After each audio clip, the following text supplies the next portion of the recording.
Hello there, beautiful people. Welcome back to my YouTube channel. It's your girl Olaide Sanusi.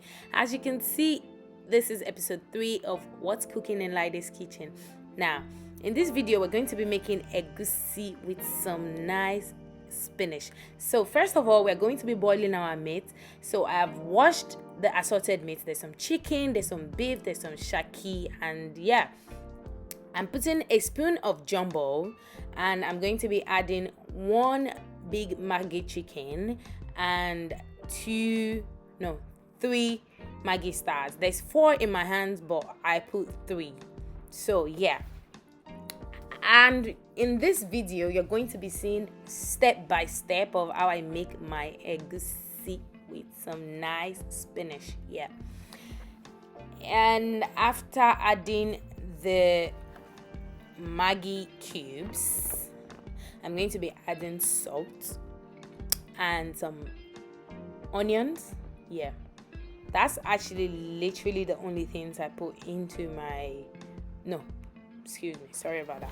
I put some thyme and curry as well, but I don't really like to put too many things into when I'm boiling meat, because most of the time I always reserve the meat broth, or it could be chicken or turkey. I reserve the broth. I keep it in the freezer or something, in case I need it for some other meals. Yeah. So yeah, let's get right into the main cocoa. So after adding 3 cubes of small star Maggis, I'm going to be adding 2 spoons of table salt. I normally use table salt for all of my dishes. The only time I would use the sea salt is when I'm making the sunny side egg, or literally like breakfast. That's the only time, because then I can just use the grinder, or is it the grinder or the blender, the small durable portable ones for the tables. Yeah. So I'm going to be putting some onions. I don't really like too much onion in my dishes, to be honest. I'm not a fan, but I put the necessary amount at all times. Maybe not. Yes. Not. Yes. Yes. So I'm going to be adding half spoon of thyme into my assorted meat. Yeah, assorted. So that's half spoon, like the normal spoon you used to eat. Yeah. And I'm going to be adding some curry.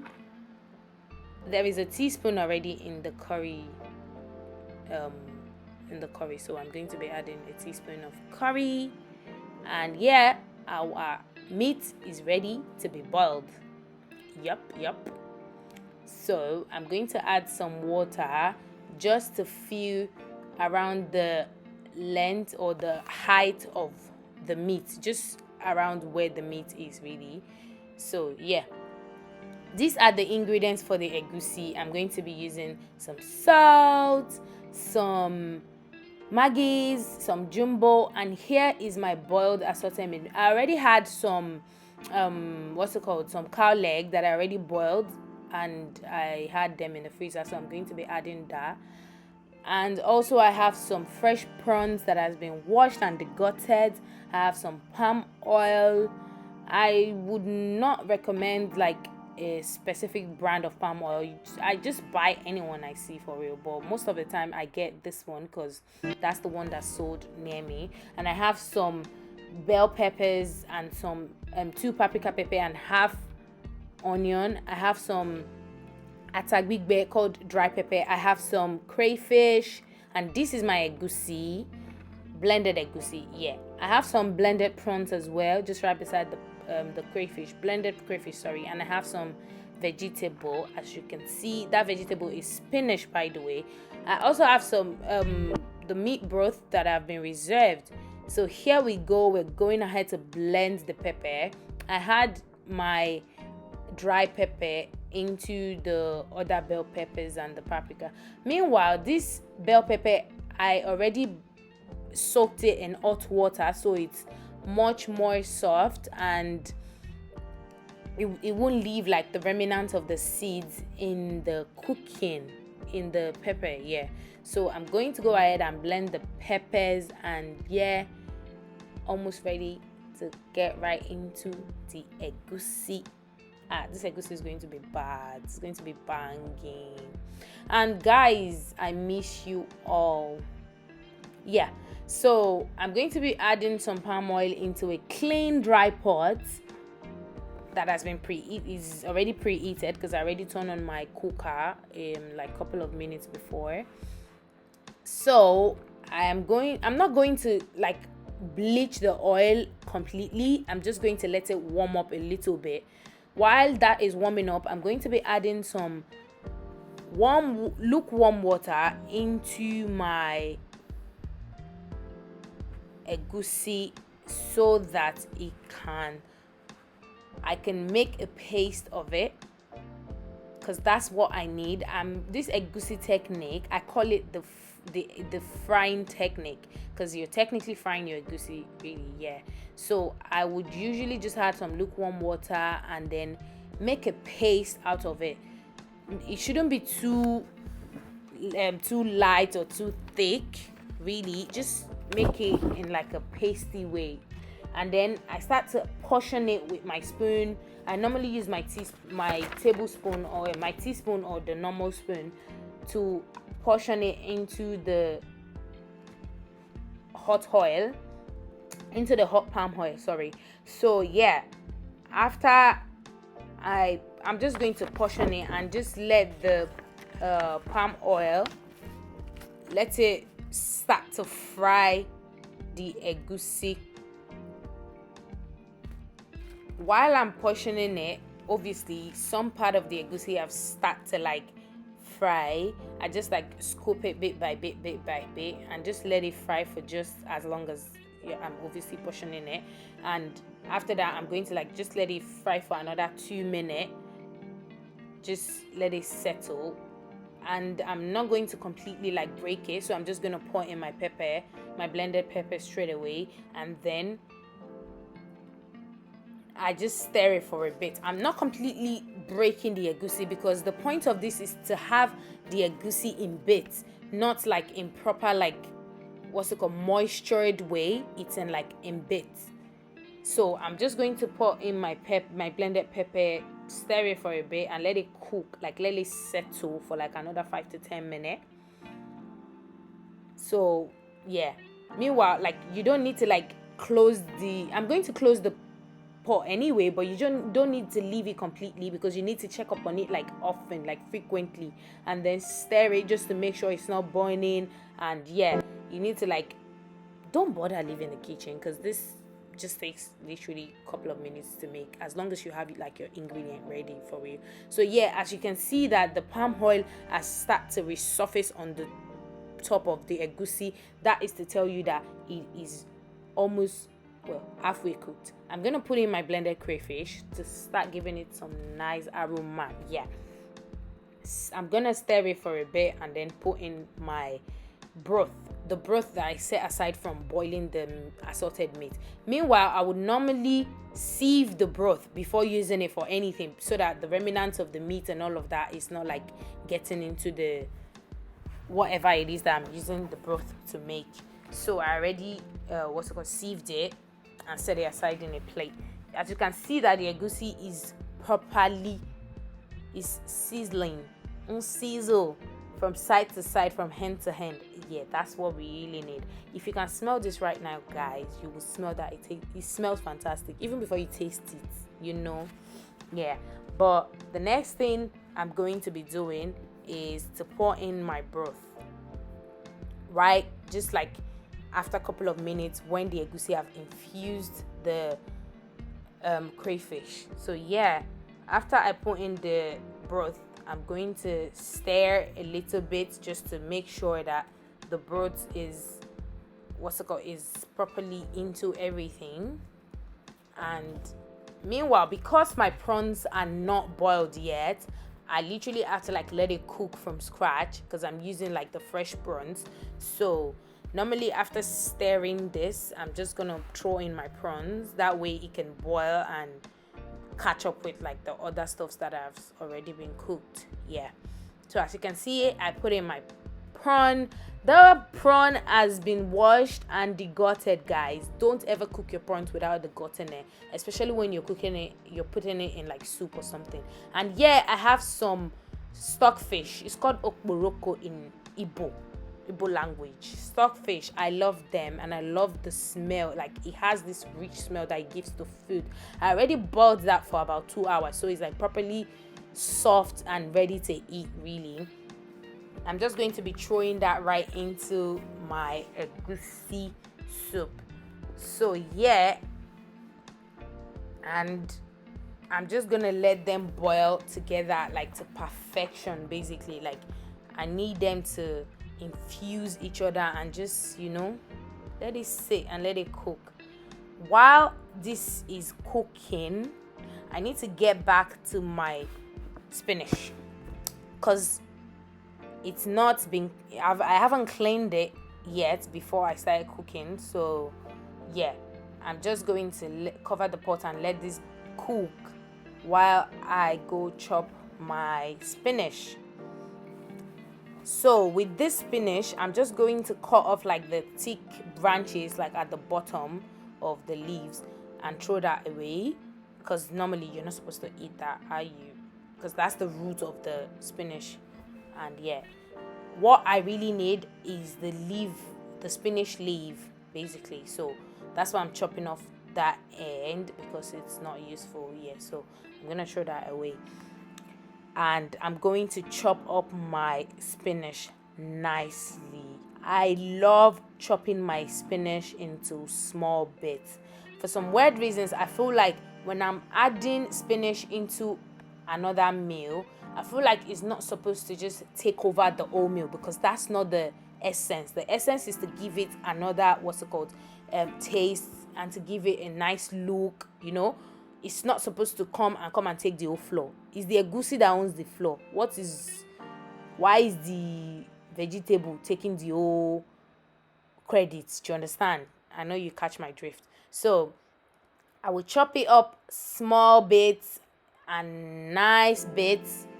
Guys, be careful so you don't cut your hand. I'm a pro at this, so that's why you see me getting the knife close to my hands. I mean, sometimes I still do cut my hands, but yeah, don't try this at home.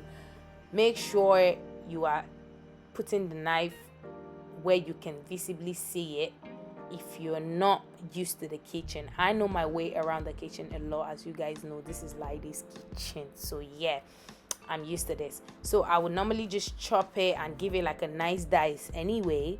So this is my own technique. Please don't try this at home, because I don't want to hear that you learned from Laide's kitchen and then you cut your hand and then now you are now having 4 fingers or 3 fingers. Please, yeah, I love you guys too much for that. But anyway, as you already know, I already have like my egusi that is properly cooking right now. I'm putting it on my cooker is the highest is 6, but the burner is actually on 4 right now, because it doesn't need to like literally be so high. It just needs to be a bit high. So after I pack the vegetable, I just pour in hot water just to steam the egusi a little bit and wash it. Because normally not the egusi, the vegetable, the spinach, as you know, is coming directly from the market, so you need to have like a proper wash. So I would normally wash it and steam it a little bit with hot water. So back to the egusi, I pour in all of my assorted meat, beef, chicken, shaki, cow leg. Meanwhile, shaki is beef tripe for those who doesn't understand Yoruba. I'm gonna pour in everything and let them infuse the egusi soup nicely and properly. And I also have some crab leg which I used recently. I had some left in the freezer, so I just thought, why not put it into the egusi anyway. So guys, you can play around with your egusi. It doesn't necessarily have to be like chicken, meat, beef, or whatever.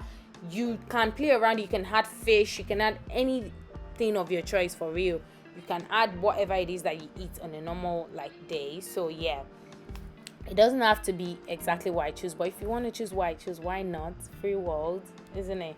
Yeah, and I know y'all is gonna like this. Like, you like some chicken, you like some beef, some crabs, some beef tripe and cow leg, and some oh Jesus Christ. Do you even know how much stuff is inside this thing? Yeah, it tastes marvelous. Don't even talk about, like, don't talk to me, y'all.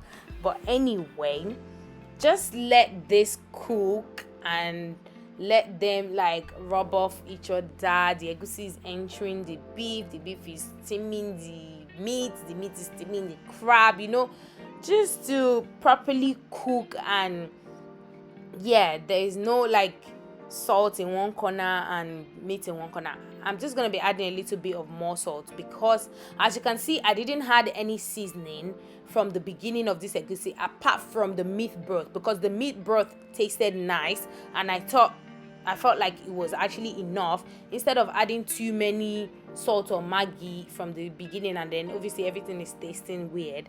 So I'm only going to be adding a little bit of salt just to give it more nice taste, and just one cube of Maggi, guys, just one cube of the star Maggi that I showed earlier in the video. So yeah, give it a little bit of stir and cover it so that everything can actually settle and cook. So our egusi is actually almost ready. This looks really easy. I mean, it is easy if you already have like your meat or your fish or whatever you're using to cook it. Like, if you have them boiled and it's ready, so it won't take you time to actually cook this. I mean, under 30 minutes to an hour you should be done, literally, if you have every other thing ready. So I've already washed my spinach and I've squeezed out the water in it, because I don't want too much water in the egusi for it. So I've squeezed out literally almost all the water in the spinach, and what's left for me to do is literally just put in the spinach into the egusi. And yeah, I'm adding a little bit of more salt because I tasted it and I just felt like maybe it needed a little bit more salt. So after that, we can add our spinach, and you know what, our egusi is ready. Like, I don't leave my spinach for a very long time especially when I'm using it to cook. Like, just add it to like a soup or maybe any other dish. I will probably, because I've already used hot water to steam it, so it's probably like more or less steamed already, so it wouldn't really necessarily need too much time to be like on the on the burner, because then you're literally just gonna leave it and then it's going to like really like be too soft. I don't want it too soft. I just need it to be like sitting on top of the egusi basically. So I'm going to go ahead and put my spinach into the egusi and give it a very nice and soft turn. Like, just give it a nice touch, and then I'm gonna stir it a little bit so they can literally like collaborate. The egusi can enter everywhere, everything can enter everything, So yeah, I'm just gonna give it a very nice stir after putting the spinach into the egusi. Yeah. And guys, you can actually pair this soup with anything, in terms of maybe rice or swallow, eba, amala, semo, ground rice, mashed potatoes. If you are the type that eats that as well, you can literally pair it with any meal whatsoever, and it goes well with rice as well. So yeah, guys, our egusi is almost ready. I'm just gonna leave it for like 5 minutes after putting in the spinach, and yeah, as you can see, it's sizzling quite well. It's sizzling really nice. So guys, our egusi is ready. I hope you guys enjoyed this video. Thank you so much for watching, and I'm so sorry this video came late. I had quite a few situations going on, that's why I literally took a bit of time to upload. And yeah, the last thing I'm putting in is my crayfish.